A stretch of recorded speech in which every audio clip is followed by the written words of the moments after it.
living above reproach. Sa 1 Peter 2:12, live such good lives. They may see your good deeds and glorify God.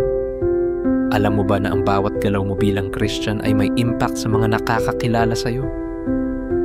Sa 1 Peter 2:12, pinapaalala sa atin na ang ating lifestyle ang pinakamalakas na testimony para kay Jesus.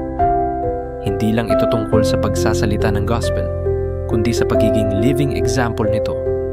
Kahit sa simpleng bagay, pagiging honest sa trabaho, pagiging respectful sa mga nakakatanda, o pagpili ng purity sa relationships, nagkakaroon tayo ng opportunity na ipakita ang pagbabago ni Jesus sa buhay natin. Ang goal? Hindi para magyabang, kundi para makita ng iba ang kabutihan ng Diyos at sila'y makapag-glorify sa Kanya. Minsan mahirap maging consistent, lalo na kapag walang nakakakita. Pero tandaan mo, si Jesus lagi ang nakakita. At kapag pinili mong mabuhay ng may integrity, kahit sa mga hidden moments, doon mo pinapatunayan ang sincerity ng iyong faith. Tara, manalangin tayo. Panginoon, tulungan mo kaming mabuhay ng may integrity araw-araw.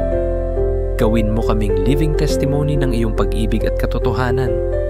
Ipakita mo sa amin kung paano kami makakaglorify sa iyo sa pamamagitan ng aming mga gawa. Sa pangalan ni Jesus. Amen.